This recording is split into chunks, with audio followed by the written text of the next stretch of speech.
Oui. Donc, je suis le pasteur Sani Nomo, je viens du Niger, je suis le président de l'église évangélique de la République du Niger, connue sous le nom de EERN. Donc, l'histoire que j'ai à raconter, j'ai deux petites histoires à raconter.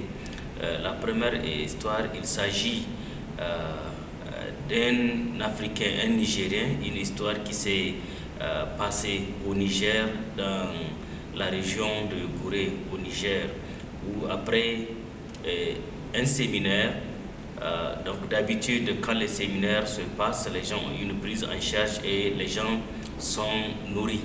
Alors il s'est trouvé que celui qui donnait la formation ou qui dirigeait le séminaire était un expatrié. Pendant le séminaire, il y avait une prise en charge, donc les gens sont nourris. Et il s'est trouvé un moment où, quand le séminaire avait fini, l'expatrié était resté avec un de ses collaborateurs qui est un Nigérien.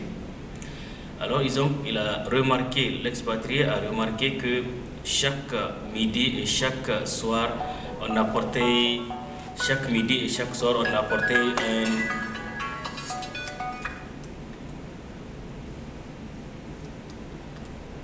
Je pourrais continuer? Oui.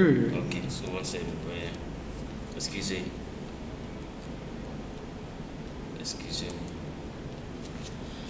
Donc, il s'est trouvé, après maintenant que le séminaire ait pris fin, l'expatrié était resté avec son collaborateur.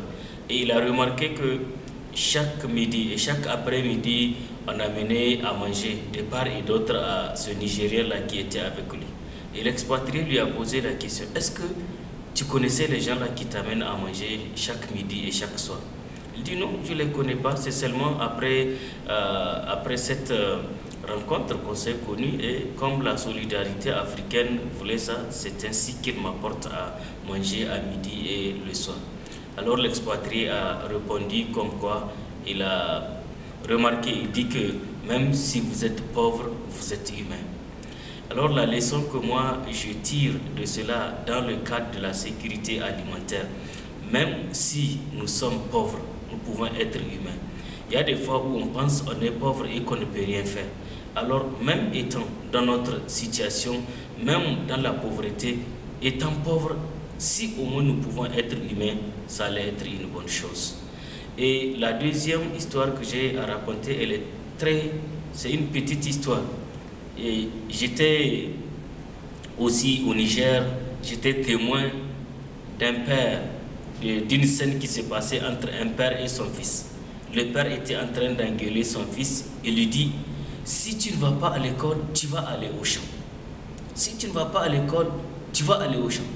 Donc moi, en tant que pasteur, j'avais saisi cette occasion même pour prêcher sur ça. Parce que souvent, on constate dans le cadre de la sécurité alimentaire, nous négligeons en Afrique, nous négligeons et voire nous maudissons la terre. Et je crois ce principe, homme, Dieu, la terre, ce triangle-là, lorsque nous ne le respectons pas, c'est difficile d'assurer une sécurité alimentaire sincère et durable, en négligeant la terre, en maudissant la terre. Parce que moi, je croyais que ce père qui disait à son fils, si tu ne vas pas aller à l'école, c'est vrai, il faut aller à l'école. Mais est-ce que le fait d'aller à l'école voudrait dire que quand on va à l'école, on va négliger la terre, on va maudire la terre, on ne va pas travailler la terre? Alors que quand Dieu nous a donné la terre, il disait que c'est de là que nous allons tirer tous nos profits.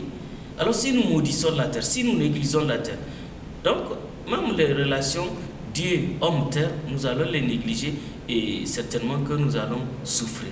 Donc je crois que dans le cadre de résoudre la question de sécurité alimentaire, comme leçon nous pouvons tirer que nous devrons respecter et bénir la terre. C'est d'elle que nous allons tirer nos ressources et en Afrique généralement nous la négligeons.